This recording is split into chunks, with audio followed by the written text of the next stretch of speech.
How to help my child do homework without giving answers.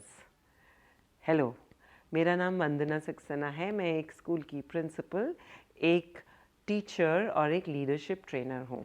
और इस video में मैं बात करूँगी ऐसे कुछ तरीक़ों के बारे में जिससे कि पेरेंट्स अपने बच्चों से घर पर होमवर्क करा सकते हैं, वो भी मज़े मज़े में। हमारे स्कूल में होमवर्क को एक्सटेंडेड एक्टिविटी कहा जाता है। तो यहाँ से समझ लीजिए कि होमवर्क का पर्पस क्या होता है। Extended activity of doing something that has already happened in school, जो कि स्कूल में चीज़ हो चुकी है, तो उसको बच्चे ने घर जाके रिवाइज़ करना है या उसी से रिलेटेड कुछ रिविज़न करनी है, जिससे जो पहले कुछ सीखा गया है उसको वो और गहराई से समझ सके। जब पेरेंट्स को हमें ये बात समझ में आ जाएगी तो हमें ये भी पता चल जाएगा कि होमवर्क के आंसर्स देना हमारा काम नहीं है। तो पेरेंट्स है क्या हमारा काम बच्चे के साथ होमवर्क करते समय? तो घर में है। घर में हमें पहली चीज़ एक माहौल बनाना होगा होमवर्क करने के लिए। ये ध्यान में रख के कि होमवर्क का फाइनल पर्पस है कि बच्चे की इंडिपेंडेंट स्टडी हैबिट बन सके। माहौल में क्या होगा? बच्चे को कंसंट्रेशन की ज़रूरत है, बच्चे को एक सेपरेट स्पेस ऑफ वर्क की ज़रूरत है, और उसी के इर्द गिर्द ज़रूर आदत होनी चाहिए कि बच्चे स्कूल से लौट के अपने बैग को वहीं पे संभालें। जो एक्स्ट्रा टेक्स्ट बुक्स हैं और भी कोई ऐसी रिलेटेड चीज़ें वो बच्चे की वर्क स्पेस में होनी चाहिए। तो होमवर्क कराने से पहले ध्यान रखिए कि बच्चे की वर्क स्पेस को ज़रूर डिफ़ाइन करना है। और बिल्कुल नहीं ऐसे कहना है कि वर्क स्पेस सिर्फ मेरी ही तरह लगेगी। बच्चे के साथ बैठ जाइए और उसको डिज़ाइन करने दीजिए। कुछ ऐसी चीज़ें जो बच्चे को पसंद है वो भी उसमें लगाइए, क्योंकि आखिरकार बच्चे ने वहाँ बैठ के खुद पढ़ाई करनी है। So the child should feel happy sitting there and working, but remember it has to be away from chaos. It has to be in a little corner. ज़रूरी नहीं कि वो बहुत बड़ी जगह हो, छोटी सी जगह हो सकती है, लेकिन बच्चे को वहाँ पे अपना सा महसूस होना चाहिए। तो जब हमने बच्चे की वर्क स्पेस या स्टडी टेबल को डिफ़ाइन कर दिया, बच्चा स्वयं अपनी रज़ाई से निकल कर या बेड से उतर कर उस स्पेस पे बैठते हुए खुशी महसूस करने लगे, तो अगला कदम क्या होना चाहिए? होमवर्क करने से पहले एक स्केड्यूल, डेली रूटीन में स्केड्यूल बनाना है। ऐसे नहीं कहना है कि होमवर्क ख़त्म कर लो तभी खेलने जाओगे। इस तरह की कंडीशंस नहीं लगानी है।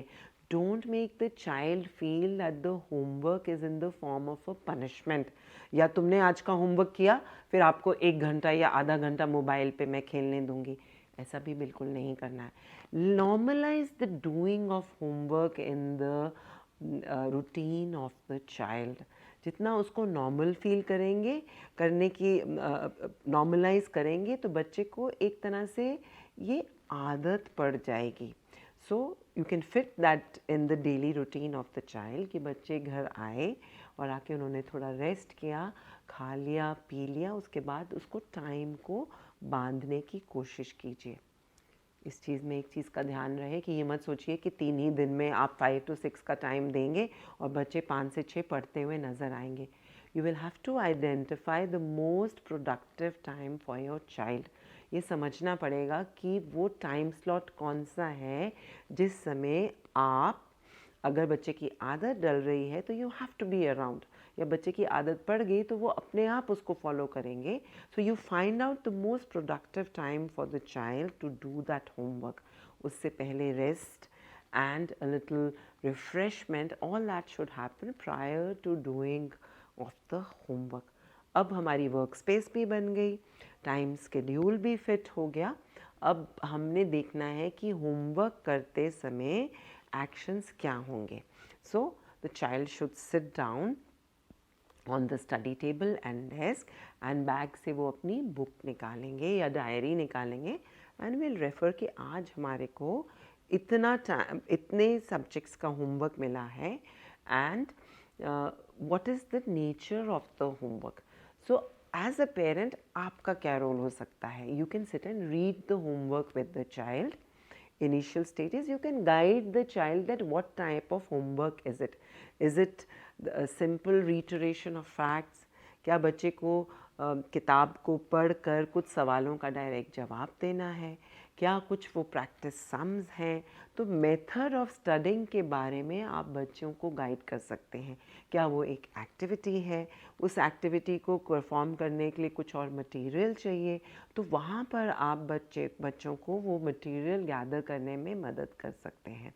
सो help to establish the nature of homework for the child. एंड उसमें अगर बच्चे को कुछ रेफ़र करना है, then you can sit and read that little bit with the child. अगर आप बच्चे के साथ पढ़ेंगे, उसमें आपने बच्चे को, you can observe the child reading. उसमें आपको ये भी समझ में आ जाएगा कि बच्चे की रीडिंग स्पीड क्या है, रीडिंग के बाद बच्चे की अंडरस्टैंडिंग क्या है.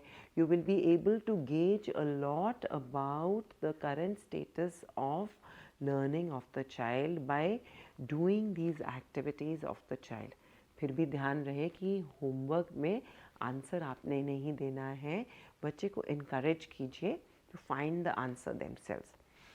After establishing the type of work, उसके बाद आप सवाल पूछ सकते हैं बच्चों से. सवाल पूछना एक आर्ट होता है, और सवाल पूछते पूछते the child can be led to the answer of the homework. तो 3 स्टेप्स हैं, इनको आप फॉलो कीजिए. Establish work space. Second things, work schedule में फिट कीजिए जिससे बच्चों को एक्साइटमेंट होने लगे. And the third thing is determine the type of homework and lead the answer through your questioning. अगर आप डेली रूटीन में इन 3 स्टेप्स को फॉलो करेंगे, the child will be seen doing the homework happily. And remember, Rome was not built in a day. बच्चों की आदत बनाने में टाइम लगता है, लेकिन एक बार आदत बन गई, then your work becomes easier. You don't have to bribe the child with anything to finish the homework. The child will turn out to be self-driven and motivated and independent learner. और homework देने का असल में यही reason होता है, independent learning habit को बनाना.